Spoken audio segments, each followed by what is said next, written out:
एक ऐसी अफसर जिसने न सिर्फ कानून की किताब को जिंदा किया बल्कि भ्रष्टाचार की जड़ों को हिलाकर रख दिया। ये कहानी है एडीएम रश्मि सेन की, जिसकी ईमानदारी ने न सिर्फ सिस्टम के घमंड को तोड़ा बल्कि उस सड़े गले तंत्र को आईना दिखा दिया जहां सच्चाई बोलना जुर्म बन चुका था। थाने के दरवाजे पर जब एडीएम रश्मि सेन पहुंची तो वर्दियों में डर नहीं, इंसाफ कांप रहा था। और जब उन्होंने ऊंची आवाज में कहा, गिरफ्तार करो इसे, तो पूरे महकमे में सन्नाटा छा गया। यह कोई फिल्म नहीं, हकीकत है उस भारत की जहां आज भी कुछ अफसर ईमानदारी की मशाल लेकर चल रहे हैं। चलिए जानते हैं एडीएम रश्मि सेन की उस ऐतिहासिक कार्रवाई की पूरी कहानी। वीडियो को अंत तक जरूर देखना, क्योंकि ये कहानी इंसाफ की नहीं, एक क्रांति की है। रश्मि सेन ने कभी नहीं सोचा था कि एक साधारण सी शाम जब वो अपनी स्कूटी पर सहेली की शादी में जा रही होगी, तब उसकी जिंदगी का सबसे बड़ा फैसला उसी रास्ते पर उसका इंतजार कर रहा होगा। उसने जानबूझकर कोई सरकारी गाड़ी नहीं ली थी,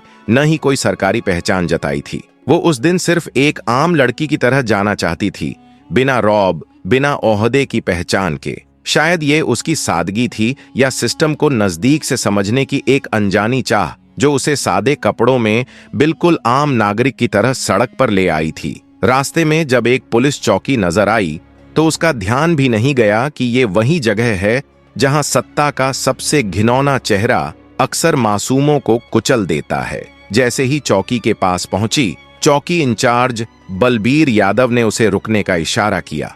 रश्मि ने स्कूटी को सड़क से नीचे उतारकर साइड में खड़ा कर दिया। इंचार्ज ने सख्त लहजे में पूछा, कहां जा रही हो? रश्मि ने शांत स्वर में जवाब दिया, सहेली की शादी है, वहीं जा रही हूं। तभी बलबीर यादव ने उसे ऊपर से नीचे तक घूरा और उसकी खूबसूरती देखकर मुस्कुराया। उसने तंज कसते हुए कहा, अच्छा जी, दावत खाने जा रही हो, लेकिन हेलमेट नहीं पहना और स्कूटी भी तेज चला रही थी, अब चालान तो कटेगा ही। रश्मि यह सब सुनकर भीतर से गुस्से से भर चुकी थी, लेकिन उस पल उसने खुद को शांत रखा।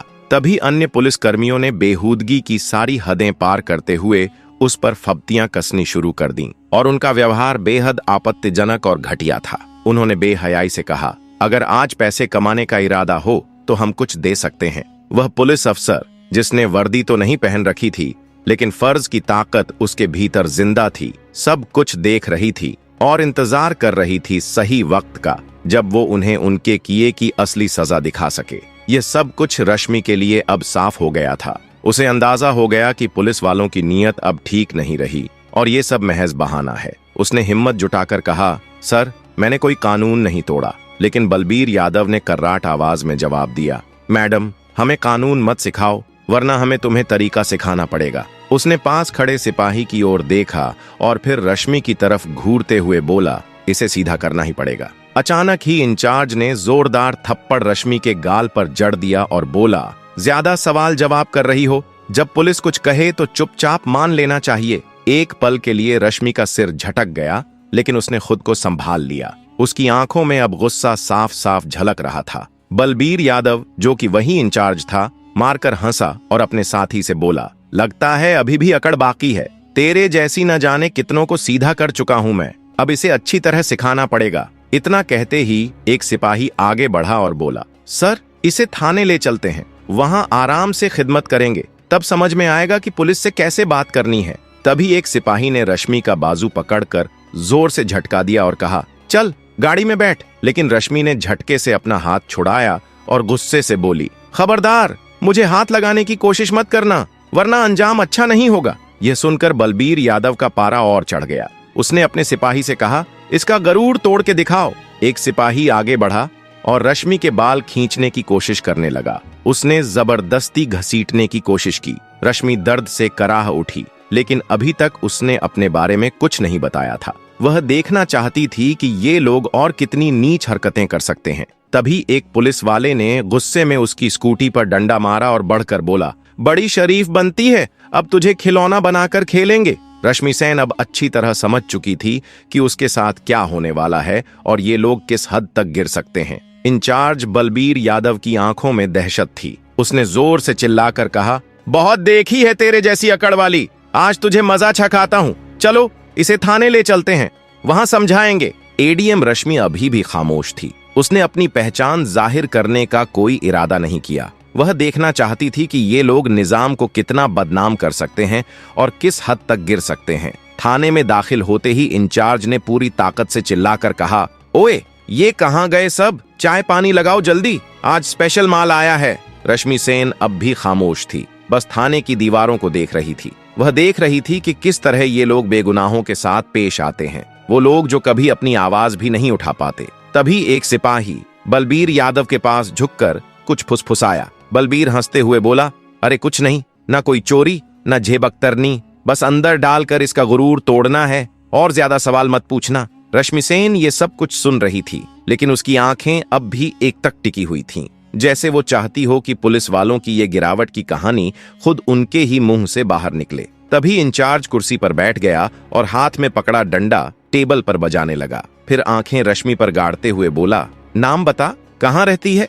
रश्मि खामोश रही। बलबीर यादव ने सवाल दोहराया, सुनाई नहीं देता, नाम क्या है तेरा? लेकिन रश्मि की खामोशी वैसी ही थी जैसे कोई पत्थर की दीवार हो। तभी इंचार्ज ने मेज पर जोर से हाथ मारा। आवाज पूरे थाने में गूंज गई। गुस्से से चिल्लाते हुए बलबीर यादव बोला, सुनाई नहीं देता तुझे? नाम बता जल्दी। रश्मि ने बिना किसी हड़बड़ाहट के जवाब दिया, जी रश्मि सेन। बलबीर ने उसके चेहरे को घूरा और हंसकर बोला, ओ, बड़ी समझदार निकली, तुझे झूठ बोलने में भी तजुर्बा है, लेकिन याद रख, ज्यादा चालाकी की तो बहुत महंगी पड़ेगी। एक भी गलती की तो पछताने का मौका भी नहीं मिलेगा। इसके बाद रश्मि सेन को जबरदस्ती उस बदबूदार हवालात में ढकेल दिया गया जहां पहले से 2 कैदी बैठे हुए थे। उनमें से एक ने रश्मि की तरफ देखा और पूछा, बहन, तूने कौन सा कांड कर दिया? रश्मि ने हल्की सी मुस्कान दी, लेकिन कुछ नहीं कहा। अब वह सिर्फ देख रही थी कि ये पूरा निजाम कितना सड़ चुका है। वह सोचने लगी, अगर एक एडीएम को ऐसे बगैर वजह अंदर ठूंसा जा सकता है तो फिर आम लोगों की हालत का अंदाजा लगाना मुश्किल नहीं।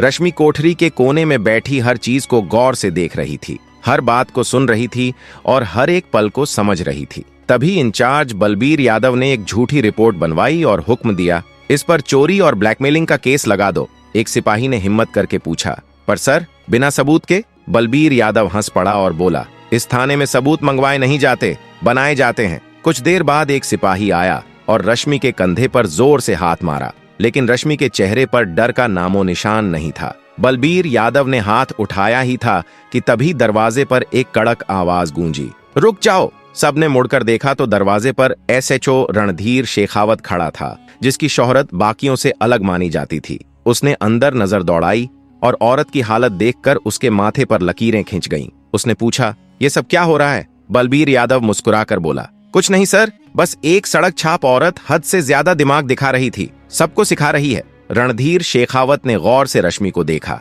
उसके तासुरात किसी आम औरत के नहीं लग रहे थे। उसने पूछा, इसका जुर्म क्या है? बलबीर घबरा गया और बोला, सर, चेकिंग में बदतमीजी कर रही थी। रणधीर को कुछ गड़बड़ लगी। उसने रश्मि से पूछा, तुम्हारा नाम क्या है? रश्मि खामोश रही। बलबीर यादव हंसकर बोला, सर, ये तो अपना नाम भी नहीं बता रही। शेखावत अब पूरी तरह चौकन्ना हो गया था। उसने सिपाही को हुक्म दिया, इसे एक अलग कोठरी में डालो। बलबीर हैरान रह गया, लेकिन रणधीर ने सख्ती से कहा, मैं खुद रहूंगा इसके पास। उसके हुक्म पर रश्मि को एक दूसरी कोठरी में बंद किया गया, जो पहले से भी ज्यादा बदबूदार और तंग थी। रश्मि ने चारों तरफ नजर दौड़ाई। एक कोने में टूटा हुआ टेबल पड़ा था और करीब ही जंग लगा लोहे का रोड रखा था। अब वह इस गंदे सिस्टम का असली चेहरा करीब से देख रही थी। हर पल उसकी आंखें समझ रही थीं कि कानून बस फाइलों तक ही महदूद रह गया है। तभी एक सिपाही दौड़ता हुआ आया और बोला, सर, बाहर एक बड़ी गाड़ी खड़ी है। बलबीर यादव डर कर चौकन्ना हो गया। उसने पूछा, गाड़ी कौन सी है? सिपाही घबराया हुआ बोला, सर, गाड़ी है। लेकिन वह अपनी बात पूरी नहीं कर पाया। बलबीर जल्दी जल्दी बाहर निकला और जैसे ही गाड़ी के अंदर झांका, उसकी आंखें फटी की फटी रह गईं। यह सुनकर वह हड़बड़ा गया और बड़बड़ाते हुए मध्यम लहजे में बोला, साहब, साहब, सर। बलबीर का चेहरा एकदम स्याह पड़ गया। वहीं रणधीर शेखावत भी चौकन्ना हो गया, क्योंकि अब मामला ऊपर तक पहुंच चुका था। तभी डीएम साहब थाने में कदम रखते हैं। उनकी आंखों में गुस्सा साफ झलक रहा था। उन्होंने बलबीर यादव की तरफ देखा और कड़े लहजे में पूछा, यह सब क्या हो रहा है? डीएम साहब ने मेज पर पड़ी फाइल उठाई और ध्यान से पढ़नी शुरू की। उनके माथे पर बल पड़ गए। फिर उन्होंने कोठरी में जाकर पूछा, यह कौन है? बलबीर बोला, सर, इस औरत पर 420 का केस है। डीएम साहब ने पूछा, सबूत है तुम्हारे पास? उन्होंने दोबारा कड़ा स्वर अपनाया, क्या कोई सबूत है तुम्हारे पास? अब बलबीर यादव पूरी तरह फंस चुका था। डीएम साहब ने उस औरत की तरफ मुड़कर सीधा सवाल किया,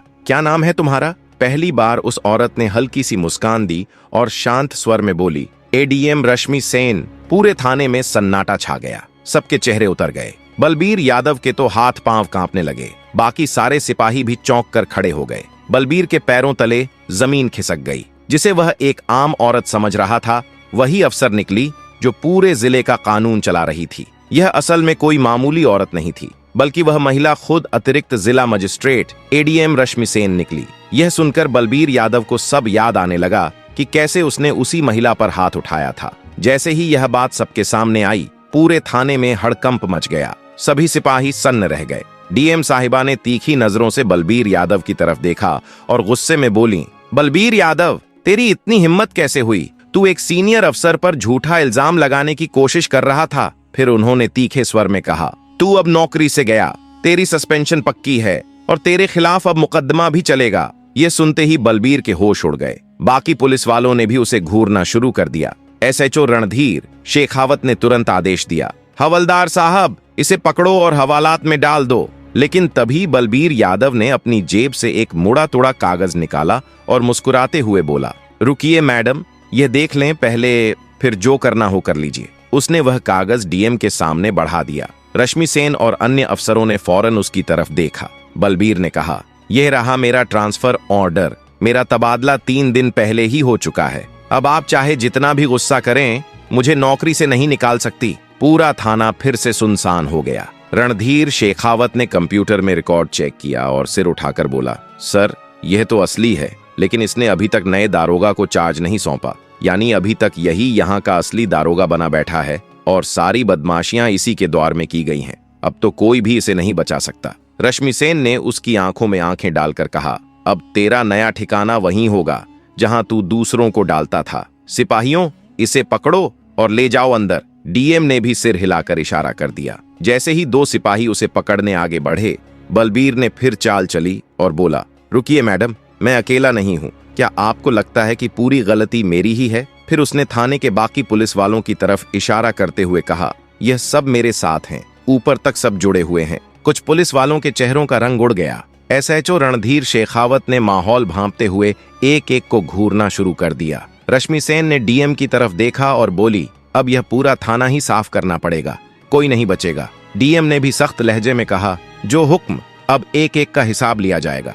जैसे ही यह बात जुबान से निकली, थाने में जैसे बिजली गिर गई हो। थाने के बाहर कुछ पत्रकार चुपचाप खड़े थे, जिन्हें पहले से शक था कि थाने में कोई बड़ी खिचड़ी पक रही है। जैसे ही उन्हें यह खबर मिली कि थाना लाइन हाजिर कर दिया गया है, हलचल तेज हो गई। सिपाहियों ने अपने मोबाइल से खबरें इधर उधर फैलानी शुरू कर दी थीं। अब यह मामला दबने वाला नहीं था। तभी एक लंबी काली शीशों वाली चमचमाती गाड़ी थाने के सामने आकर रुकी। दरवाजा खुला और खुद ईएसपी साहब बाहर निकले। उन्होंने चारों तरफ देखा तो सबके चेहरे उतरे हुए थे। थाने के सारे अफसर एक तरफ दुबक कर खड़े थे। एसपी साहब बोले, ये कब से तमाशा चल रहा है? लेकिन डीएम और थाना इंचार्ज बिल्कुल शांति से खड़े थे।